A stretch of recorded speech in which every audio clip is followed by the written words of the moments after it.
retour en studio. Bruno Gaclé, bonjour. Bonjour Lukman Aodio. Pierre Tapova, bonjour. Bonjour. Ça va, ça peut aller ce matin. Ça va. Nous allons parler d'un sujet dont on a déjà évoqué par ici, Il s'agit des aides douaniers. Le phénomène continue, la grogne persiste au sein de la population. D'abord, on va suivre la chronique de Alassane Sanibio. On revient juste après.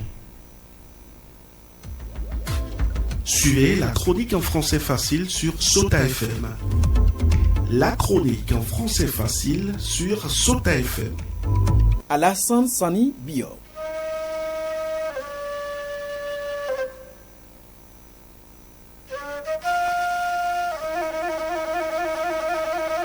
Quand les chiens des douaniers montent la garde, la pratique est pourtant interdite au Bénin.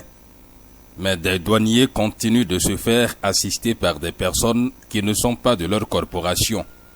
On les appelle clébés dans le jargon populaire.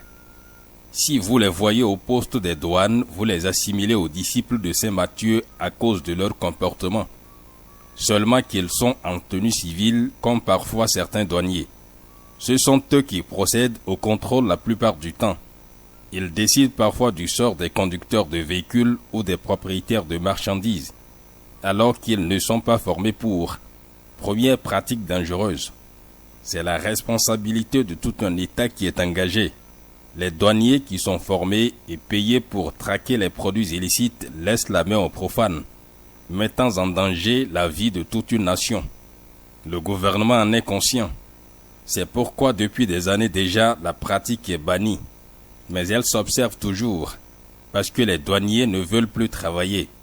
Ils préfèrent dormir dans leur véhicule ou dans leur fauteuil comme s'ils sont dans la cour de leur maison. Leur attitude ne donne jamais l'impression de quelqu'un qui est au service. Quelle audace!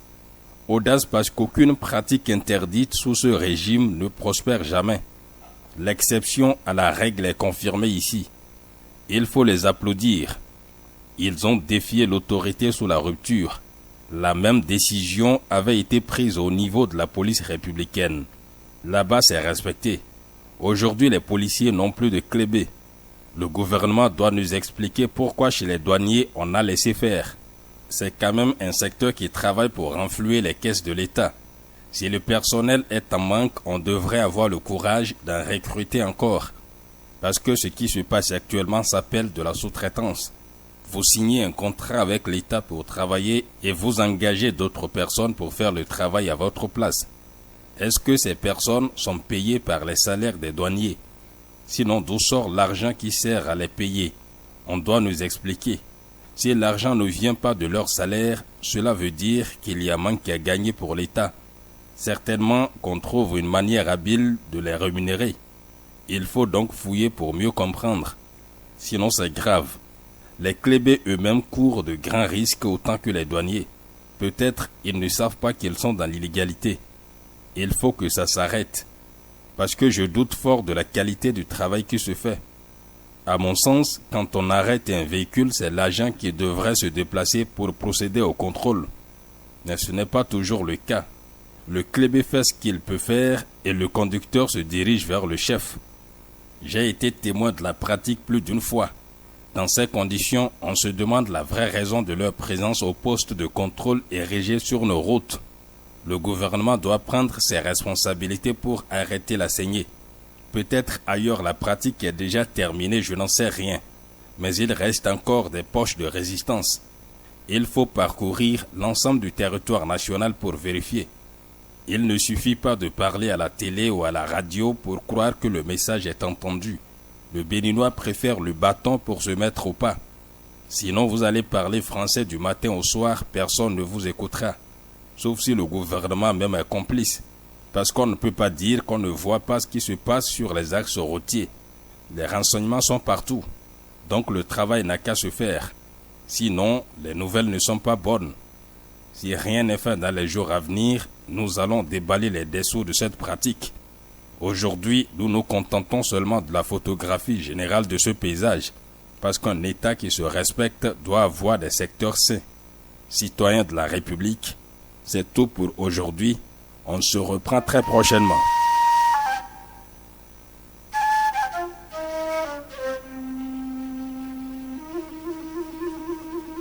C'était la chronique en français facile sur Sota FM. Ah oui, Alassane Sani Biro pour cette chronique qui donne un aperçu de façon générale de la pratique du phénomène il les a appelés les chiens des douaniers. Ah oui, j'avoue, le pauvre Rocheo. Moi, je ne savais pas que c'est comme ça qu'on les appelait. J'entendais juste cléber. Oui. Je me dis, c'est quel mot? Maintenant qu'on les appelle encore chiens des douaniers. Oui, c'est vraiment ici, bizarre. Oui. On les appelle Karandouane. Karandouane. Oui, Ils sont effectivement. J'ai appris également le mot Karandouane. Oui. Marien, c'est beaucoup de choses au fait quoi. On associe juste ce premier mot là, Karan, aux autres parce que ça s'observe non seulement au niveau des douaniers mais dans plusieurs secteurs ici à Malanville. Oui. C'est vraiment dommage, Lukman Ocho. Moi je voyage souvent mais je n'ai jamais fait attention. C'est quand j'ai commencé par attendre Clébé, je me suis dit, oui, il faut que je vérifie. Effectivement, tel que l'a dit Alassane Sani Biro dans sa chronique, le phénomène est vraiment réel malgré que c'est interdit.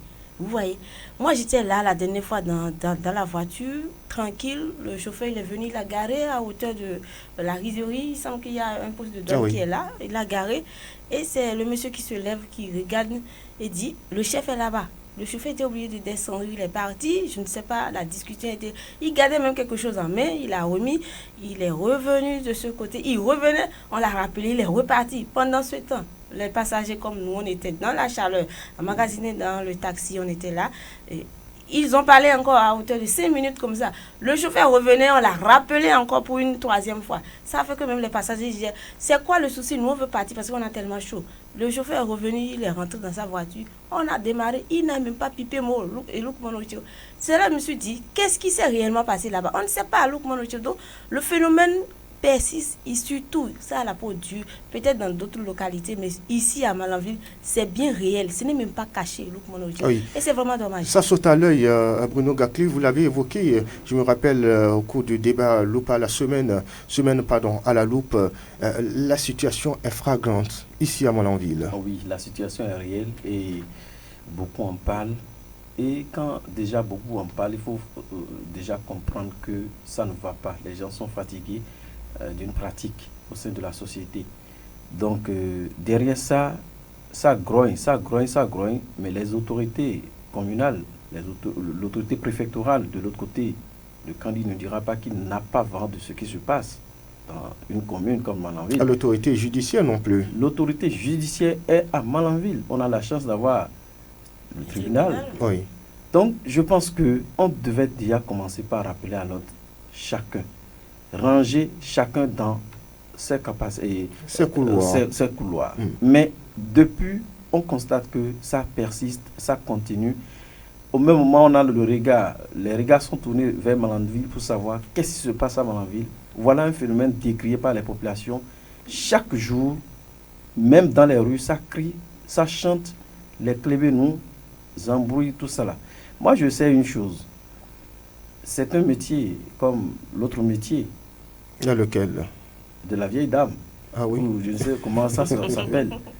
Donc, difficile, à la peau dure, difficile de finir avec un tel phénomène. Mais je sais, le gouvernement avait pris une décision comme quoi la police républicaine, que ce soit en patrouille ou sur un corridor, oui. Si on constate une personne civile en aidant un douanier, qu'on arrête cette personne. La police républicaine avait été instruite. Je sais. J'étais quelque part dans le Bénin où on a suivi ce développement, oui. Mais est-ce que ça a suivi? Ça n'a pas pris. Mais à Malanville, les gens crient. C'est parce que ça crie. Les journalistes n'ont qu'à rester au milieu. Nous ne supportons personne. Mais il faut, quand la vérité arrive, il faut qu'on la sorte. Nous sommes impartials. Nous sommes au milieu. Voyez-vous, ça crie. C'est pas... On ne sait pas. Ça crie. Tantôt, on aurait même appris qu'il y a des personnes qui sont choisies juste pour rester dans les carrefours du matin au soir. Oui. Ils sont là au carrefour, assis, juste pour donner l'information. Il y a telle personne qui a pris par ici avec 3 sacs de bissap. D'ici quelques minutes, on l'arrête. Je vous dis, on aurait même appris que même pour des trucs que vous achetez pour consommation, quand vous quittez peut-être Boussoukali ou même, je ne sais pas, à côté là, Oui. vous avez un sac de maïs même à consommer, on aurait même appris que les gens, ils vous arrêtent, ils vous arrêtent. Bon, mais au même moment, il y a certainement la tarification où les produits à raisonner lorsque vous êtes douanier. Ils le savent. Mais on dit, mon peuple périt faute de connaissance. Si en tant que cette population à la base connaissait les produits à dédouaner ou à ne pas dédouaner, aujourd'hui on en arrivait, on ne peut pas aller jusqu'à là. J'étais dans un véhicule. Oui. J'ai toujours nourri l'envie de faire cette investigation, mais je n'avais pas encore tout le matériel sur moi. Tout de suite arrivé à un poste de douane, le chauffeur, le conducteur sortait, et il est sorti, il est allé montrer, exhiber ce qu'il a transporté au Clébé. Le Clébé, si vous voyez comment il criait sur ce dernier, un père de famille, il criait.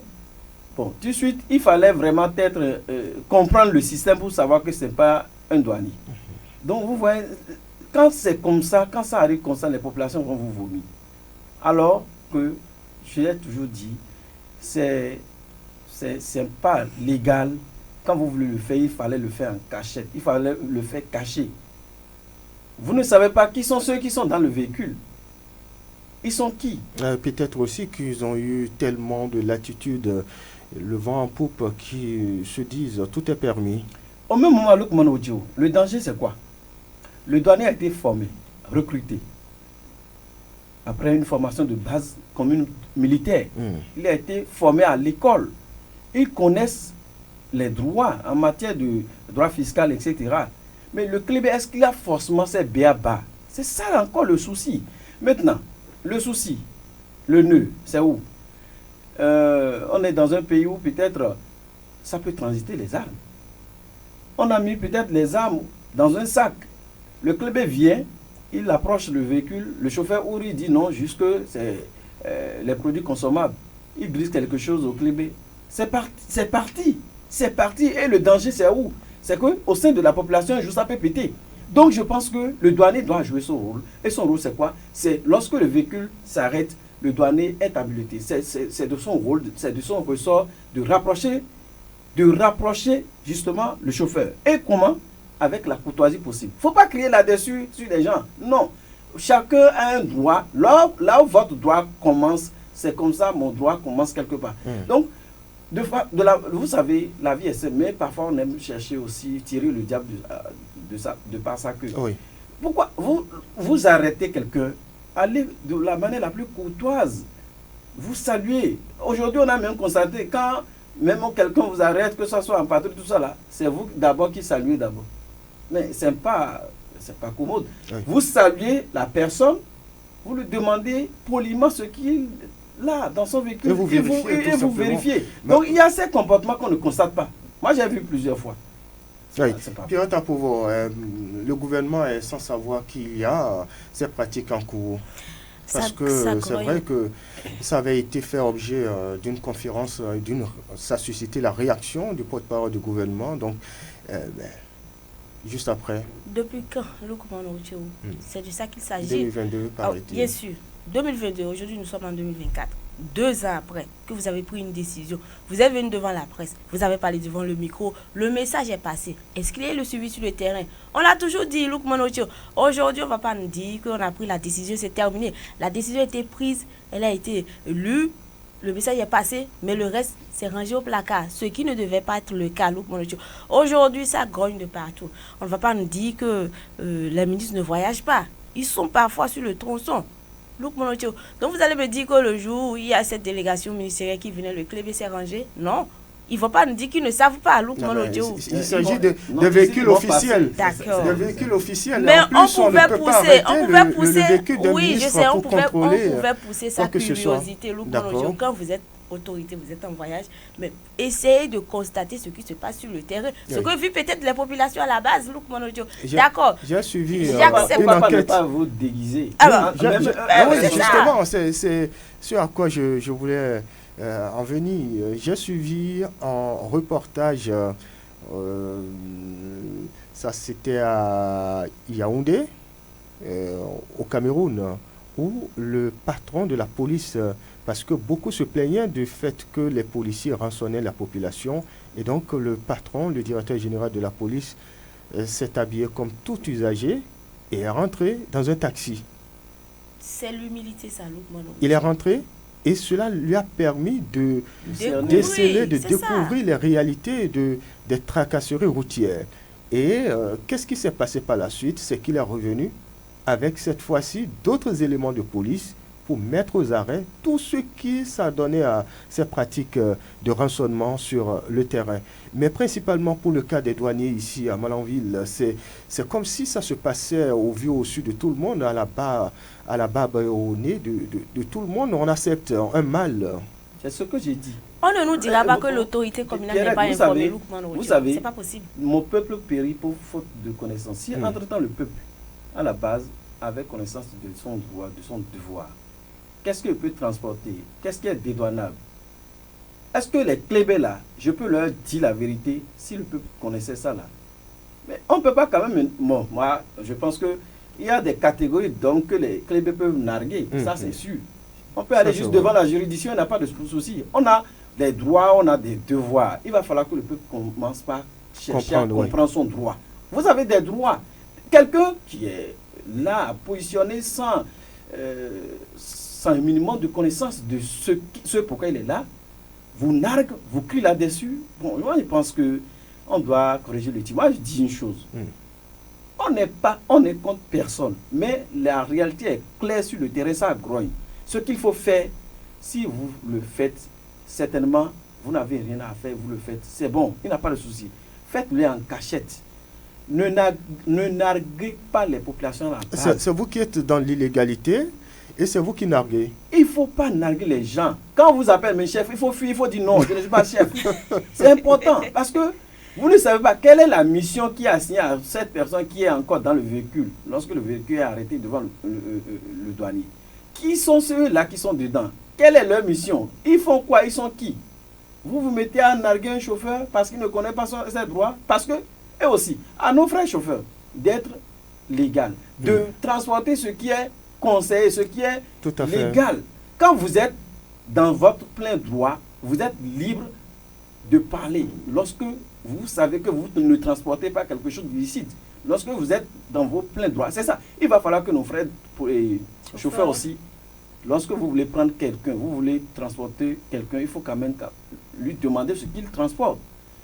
Il ne faudrait pas que vous ayez la gueule là-bas, que banalement que ce soit les chambres indiennes ou bien des trucs dans votre véhicule. Donc, que chacun joue son rôle, que chacun reste dans son rôle. Moi, j'ai été surpris la dernière fois quand je rentrais de Cotonou, on me dit, j'étais à bord d'un taxi. Et bon, d'habitude, il faut prendre le bus, mais cette fois-ci, j'ai préféré prendre le taxi. Et dans le taxi, on me confiait que même les dates, c'est-à-dire les fruits là. Les fruits. Oui, puisque c'est la période avec le mois de Ramadan.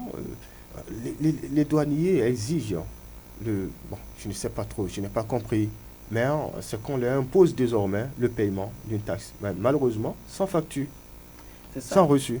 Il faut que comment ça s'explique? Faire les tests. Aujourd'hui, on a la chance, même taper sur Google, chercher tout ce que vous demandez sur Google, là, vous aurez la chance de trouver ça. Et ça, c'est une connaissance que vous augmentez. C'est important, le peuple à la base. Mais non. Même si vous n'avez pas été à l'école, dites à votre petit enfant là, chef m'attend, il va vous donner les informations. Parce que quand on a les informations, on a la tête haute. On peut tenir un discours quelque part. Alors, maintenant, qui doit renseigner ou qui doit informer la population, qui doit créer une sorte d'école pour la population? J'ai poussé un ouf de soulagement pour dire que le gouvernement a encore à faire. Si déjà lui, en tant que gouvernement, il met les décisions en place, il n'arrive pas à les suivre, c'est qu'il se pose déjà un grand problème. La population à la base. Aujourd'hui, on peut aller plus loin, créer l'école d'adultes pour permettre à ceux-là de se rattraper. Ceux-là qui n'ont pas forcément eu la chance d'aller à l'école, de se rattraper. Derrière ça, il faut vulgariser les lois. Tout à fait. Aujourd'hui, vous irez au tribunal pour simple affaire, on vous dira, vous êtes en erreur, vous allez dire, mais je ne savais pas. Je ne savais pas. Bon, on doit continuer par sensibiliser. Nous, en tant que journalistes, nous devons continuer par sensibiliser, créer même des tranches de mon droit public. Tout à fait. Et avec des personnes bien outillées. Seulement, c'est difficile d'avoir, on a envie de créer des émissions comme ça pour outiller, pour former la population là-bas, mais on n'a pas, les gens ne sont pas favorables. Ils vous disent créer, mais vous créez, au moment opportun, vous les sollicitez, vous ne les voyez pas. On dit souvent que nous ignorons la loi, mais cette loi, il faut la vulgariser, Pierre Tapovo. Les élus parlementaires, que font-ils? Je ne saurais le dire. Luc Monowitio aussi, ce n'est resté de l'autre côté à l'hémicycle et prendre des décisions. Voter des lois. Ah oui, voter parfois, des lois. sans les comprendre. Même à tête baissée, on dit oui seulement, on lève la main. Et donc, ils somnolent, on dit, l'heure de vote, ils lèvent la main sans véritablement savoir de quelle direction.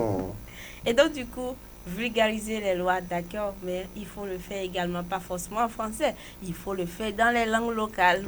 Parce que ceux qui comprennent au moins le français, même si les lois ne sont pas vulgarisées, tel que l'a dit Bruno, poussent leur curiosité pour comprendre de quoi s'agit-il. Donc du coup, moi je pense qu'il faut vraiment vulgariser certaines lois pour soulager tant soit peu les populations dans plusieurs langues locales, pour permettre à tout le monde d'être au même pied d'égalité. Est-ce que le maire Kidamida doit informer de cette situation? Je ne sais pas, sinon c'est un monsieur que je sais, s'il était informé, il allait sauter et tout de suite communiquer là-dessus. En tout cas, le SE aussi, on attend de voir dans les tout prochains jours si peut-être la direction de communication de la mairie pourrait leur porter l'information pour qu'ils sortent. Serait-il sans être informé de la situation? Je ne le pense pas. Non, peut-être le cas de charge. Oui, je viens. Oui. Je ne le pense pas, puisque on ne dira pas, on ne fera pas une semaine sans que le maire ne passe sur ce tronçon. Ça, c'est un. L'autre chose, on me dira qu'ils ne vont pas arrêter le véhicule du maire, d'accord, mais le maire suit souvent comment on appelle les radios et les populations ne font que grogner tous les jours, que ce soit à la radio Sota, que ce soit à la radio communautaire. Donc du coup forcément les autorités sont informées, peut-être qu'elles sont en train de mener des démarches pour arrêter la série, on ne le saurait le dire. Mais moi j'espère que le maire sorte pour vraiment, ou l'autorité judiciaire sorte pour quand même un mot, parce que c'est important. Oui, c'est très important. Nous allons découvrir ensemble ce que nous réservent les confrères de la presse écrite ce matin en termes de une des journaux, les canards parus parvenant à notre rédaction. Et ce matin, nous démarrons avec Quotidien Les 4 Vérités qui parle de la campagne de dépistage de cancer de sein et de col de l'utérus. La santé des femmes détenues préoccupe l'APB. Le journal parle également de l'après-contrôle de conformité par la Cour constitutionnelle, intégralité du code électoral promulgué par Talon à découvrir dans les colonnes du journal, amélioration des conditions de vie et de travail des enseignants, 6 nouvelles mesures en faveur des AME. Les AME avaient annoncé un sit-in pour ce mercredi. Nous rapporte ce matin le journal Les 4 Vérités. L'autre quotidien s'installe. Promulgation du nouveau code électoral. Talon rend exécutoire. La loi modifiée.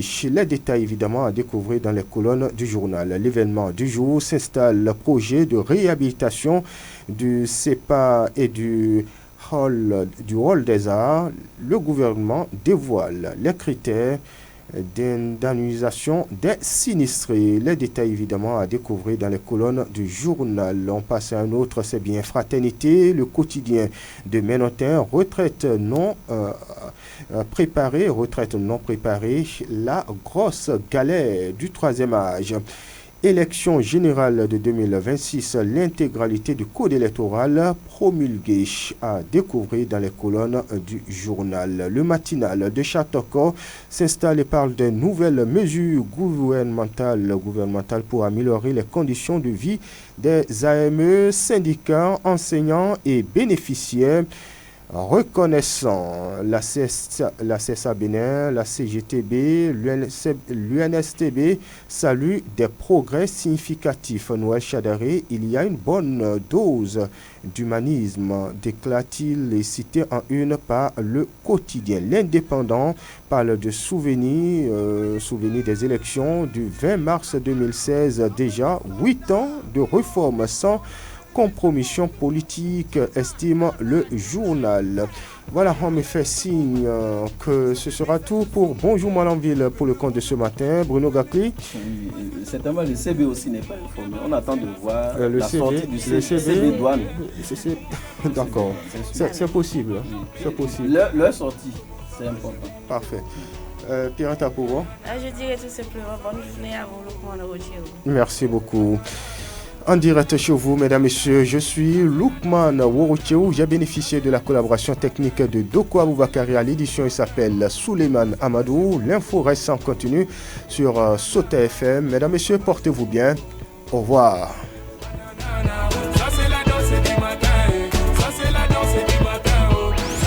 Dans la Liborie, la différence a un nom.